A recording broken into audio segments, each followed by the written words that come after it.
오늘 말씀은 에스겔 42장 1절부터 20절입니다. 에스겔 42장 1절부터 20절입니다. 그가 나를 데리고 밖으로 나가 북쪽 들로 가서 두 방에 이르니 그 두 방의 하나는 골방 앞들을 향하였고 다른 하나는 북쪽 건물을 향하였는데 그 방들의 자리의 길이는 100척이요 너비는 50척이며 그문은 북쪽을 향하였고 그 방 3층에 회랑들이 있는데 한 방의 회랑은 20척 되는 안뜰과 마주대하였고 다른 한 방의 회랑은 바깥들 박석 깔린 곳과 마주대하였으며 그 두 방 사이에 통한 길이 있어 너비는 10척이요 길이는 100척이며 그 문들은 북쪽을 향하였으며 그 위층의 방은 가장 좁으니 이는 회랑들로 말미암아 아래층과 가운데층보다 위층이 더 줄어집니다. 그 방은 3층인데도 뜰의 기둥 같은 기둥이 없으므로 그 위층이 아래층과 가운데층보다 더욱 좁아짐이더라. 그 한 방의 바깥담 곧 뜰의 담과 마주대한 담의 길이는 50척이니 바깥들로 향한 방의 길이는 50척이며 성전 앞을 향한 방은 100척이며 이 방들 아래에 동쪽에서 들어가는 통행구가 있으니 곧 바깥들에서 들어가는 통행구더라. 남쪽 골방뜰 맞은 쪽과 남쪽 건물 맞은 쪽에도 방 둘이 있는데 그 두 방 사이에 길이 있고 그 방들의 모양은 북쪽 방 같고 그 길이와 너비도 같으며 그 출입구와 문도 그와 같으며 이 남쪽 방에 출입하는 문이 있는데 담 동쪽 길 어귀에 있더라. 그가 내게 이르되 좌우 골방대라 곧 북쪽과 남쪽에 있는 방들은 거룩한 방이라. 여호와를 가까이하는 제사장들이 지성물을 거기에서 먹을 것이며 지성물 곧 소제와 속죄자와 속건제의 제물을 거기 둘 것이니 이는 거룩한 곳이라. 제사장의 의복은 거룩함으로 제사장이 성소에 들어갔다가 나올 때 바로 바깥들로 가지 못하고 수종들은 그 의복을 그 방에 두고 다른 옷을 입고 백성의 뜰로 나갈 것이니라. 그가 안에 있는 성전 측량하기를 마친 후에 나를 데리고 동쪽을 향한 문의 길로 나가서 사방 담을 측량하는데 그가 측량하는 장대 곧 그 장대로 동쪽을 측량하니 500척이요 그 장대로 북쪽을 측량하니 500척이요 그 장대로 남쪽을 측량하니 500척이요 서쪽으로 돌이켜 그 장대로 측량하니 500척이라. 그가 이같이 그 사방을 측량하니 그 사방 담 앞마당의 길이가 500척이며 너비가 500척이라. 그 담은 거룩한 것과 속된 것을 구별하는 것이더라. 아멘. 에스겔 40장부터 시작된 성전 환상은 무너진 예루살렘 성전의 모습을 다시 세우시는 하나님의 회복을 보여줍니다. 오늘 본문 42장은 성전 자체보다 성전을 섬기는 제사장들의 방과 성전 전체를 둘러싼 담에 초점을 맞춥니다. 겉으로 보면 방의 크기와 통로의 길이 담의 측량처럼 매우 세밀하고 복잡한 내용처럼 보입니다. 그러나 하나님께서 이렇게 자세히 보여주시는 데에는 분명한 메시지가 있습니다. 하나님을 섬기는 자에게 특권이 있지만 동시에 책임도 있다는 것인데요. 에스겔은 바벨론 포로 중에 환상 중에 새 성전을 보았습니다. 그가 안내자를 따라서 성소 밖으로 나와 제사장들을 위한 건물을 살펴보는 오늘 본문의 장면은 하나님께서 자기 백성을 향해 회복시키실 예배와 섬김의 자리를 미리 보여주는 은혜의 청사진이었습니다.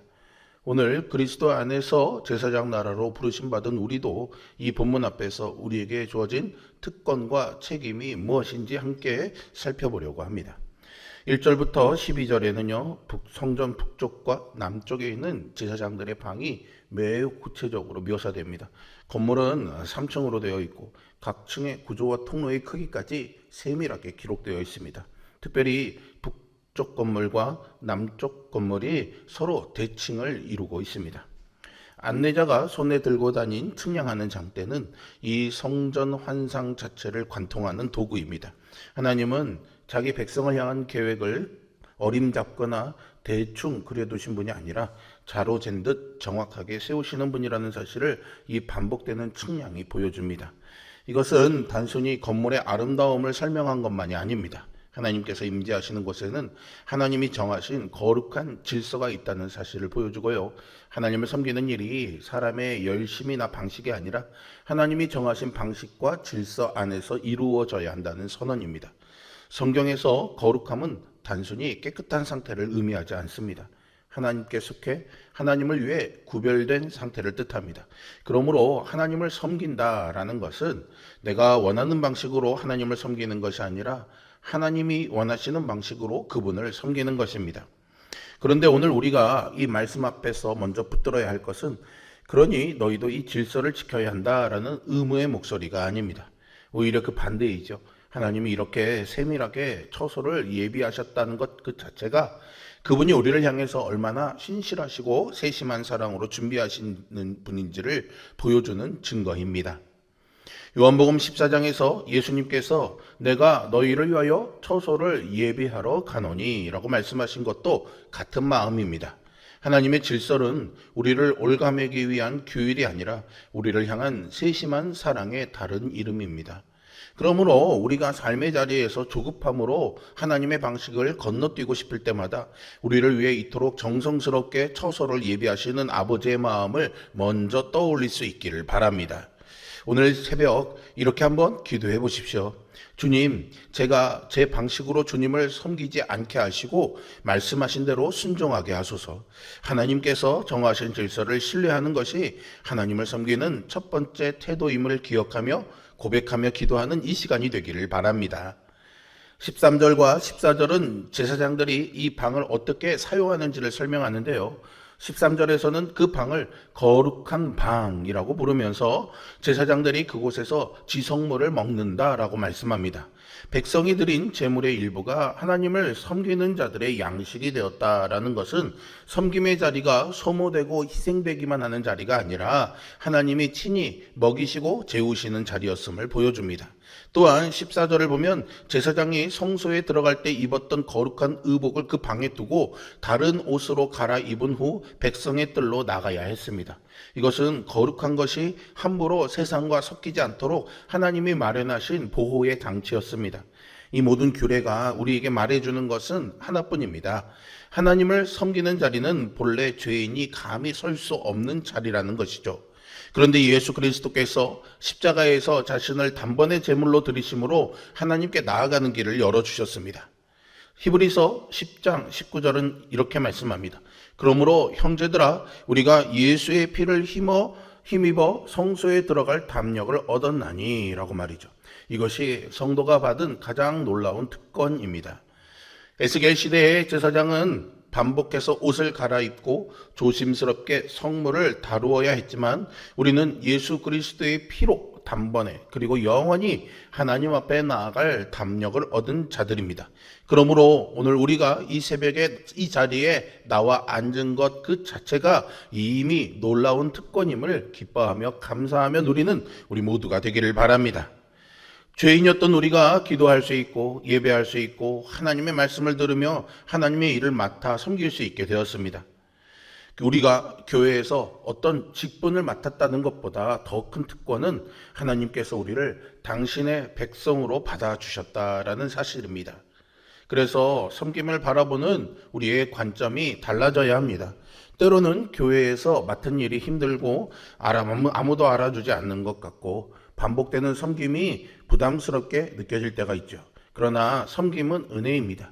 기도하는 것도 은혜이고 예배하는 것도 은혜이며 누군가를 섬길 수 있는 것도 은혜입니다. 우리가 하나님께 뭔가를 드리는 것처럼 보이지만 사실은 하나님께서 우리에게 먼저 거룩한 일을 맡겨주신 것이죠. 그러므로 섬김의 자리가 힘들수록 왜 내가 이것을 해야 하는가라고 묻지 마시고요. 하나님께서 나에게 이런 거룩한 일을 맡겨주셨구나라고 바라보는 우리 모두가 되기를 바랍니다. 15절부터 20절에서는 성전 전체를 둘러싼 담을 측량하는 장면이 나옵니다. 하나님께서는 성전 사방을 정확하게 측량하게 하십니다. 그리고 20절은 그 이유를 분명하게 설명하죠. 그 담은 거룩한 것과 속된 것을 구별하는 것이더라. 여기서 핵심적인 표현이 바로 구별입니다. 구별은 구분하고 나누어 경계를 세운다는 의미를 가지고 있죠. 그리고 그 대상이 되는 것이 거룩한 것과 속된 것, 곧 하나님께 속한 것과 일반적인 것을 구별하는 것입니다. 성전의 담은요, 단순한 건축 구조물이 아니었습니다. 그 담 안에 거룩하신 하나님이 계신다는 것을 담 밖에 있는 사람들에게 보여주는 경계였죠. 고대 이스라엘 사회에서 성전의 담은 하나님의 임재가 실제로 그들 가운데 거하신다는 눈에 보이는 선언이었습니다. 그런데 신약에 이르러 이 담이 맡았던 역할은 건물이 아니라 이제 사람에게로 옮겨집니다. 바울은 고린도 교회를 향해서 이렇게 말하죠. 너희는 너희가 하나님의 성전인 것과 하나님의 성령이 너희 안에 계시는 것을 알지 못하느냐라고 말이죠. 이제 하나님이 계신 자리를 세상에 증언하는 담은 돌로 쌓은 벽이 아니라 그리스도 안에서 거룩하게 구별된 우리의 삶 자체입니다. 이것은 오늘 우리에게 중요한 말씀입니다. 이제 성전 건물의 담이 하나님의 거룩하심을 보여주는 것이 아니라 성도의 삶이 그 역할을 감당해야 하기 때문이죠. 우리의 말과 행동, 직장 생활과 사회, 가정 생활, 사람을 대하는 태도와 돈을 사용하는 방식, 아무도 보이지 않는 곳에서의 선택까지 우리의 모든 삶이 하나님께 속해 있음을 보여주어야 합니다. 문제는 우리가 이 세상 속에서 살아가면서도 세상과 구별되어야 한다라는 것이죠. 그리스도인은 세상을 떠나 살아가는 사람이 아니라 세상 속에서 하나님께 속한 사람으로 살아가는 사람입니다. 우리는 세상 안에는 있지만 세상에 속한 사람은 아닙니다. 그러므로 거룩함은 다른 사람을 판단하기 위한 담이 아니라 내가 누구에게 속해 있는지를 보여주는 경계입니다. 성도에게 거룩함의 경계가 필요한 이유는 세상보다 우월해 보이기 위해서가 아니라 하나님께 속한 사람이라는 사실을 드러내기 위해서입니다. 그리고 이 거룩함 역시 우리의 의지와 노력만으로는 이루어지는 것이 아닙니다. 예수 그리스도께서 우리를 거룩하게 하셨고 성령께서 우리 안에서 계속해서 우리를 거룩하게 만들어 가십니다. 그러므로 성도의 삶은 구원받기 위한 노력이 아니라 구원받은 사람에게서 나타나는 열매가 되어야 합니다. 우리가 거룩하게 살아가는 것은 하나님께 사랑받기 위한 것이 아니라 이미 그리스도 안에서 사랑받았기 때문입니다. 여러분, 오늘 본문은 우리에게 세 가지를 가르쳐 줍니다. 하나님을 섬기는 자리에는 하나님이 정하신 질서가 있습니다. 하나님을 섬기는 것은 우리에게 주어진 거룩한 특권입니다. 그리고 마지막으로 거룩한 백성으로 부름받은 우리에게는 그 거룩함을 삶으로 드러내야 할 책임이 있습니다. 하나님을 섬기는 것은 짊어져야 할 의무가 아니라 죄인된 우리가 그리스도의 피로 값없이 얻은 그 거룩함에 참여하는 특권입니다. 그리고 그 거룩함이 우리의 삶을 통해 세상 앞에 조용히 그러나 분명하게 드러나는 것이 그리스도인 된 우리의 자연스러운 열매입니다. 오늘 이 새벽 이 말씀 앞에서 우리 각자의 삶을 돌아보며 기도했으면 좋겠습니다.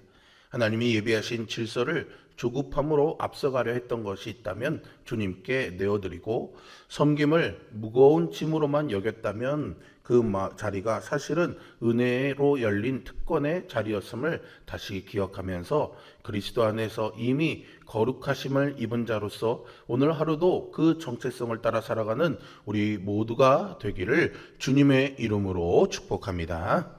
기도하겠습니다. 살아계신 아버지 하나님, 오늘도 주신 귀한 말씀 붙잡고 우리가 하나님의 거룩한 부르심을 입은 하나님의 백성이며 거룩한 특권을 입은 자임을 감사하게 하여 주시고 그 하나님께서 우리에게 주어주신 사명과 책임들이 절대 무거운 짐이 아님을 기억하게 하여 주시고 조급함으로 앞서가는 우리들이 아니라 하나님의 계획하심 앞에 내 삶을 내어드리며 세상과 구별된 자로 살아가는 삶을 살게 하여 주시옵소서. 연약한 성도들 위해서 중보합니다. 마음이 무너지고 삶이 공고한 이들에게 소망과 희망을 주시옵고 병중에 있는 성도들에게 하나님의 크신 능력과 거룩하신 능력이 임재하여 주시어서 그 아픈 병들을 치유해 주시는 귀한 은총 누리게 하여 주시옵소서. 우리 강지훈 집사님의 남편과 문호경 권사님의 아들 붙잡아 주시어서 하나님 이 무서운 질병과의 싸움에서 생명의 경계를 넘어 하나님이 주시는 영원한 삶을 누리는 그 삶이 이제 육체의 회복으로도 이루어지는 거룩한 하나님의 역사를 경험하게 하여 주시옵소서. 예수 그리스도의 이름으로 기도합니다. 아멘.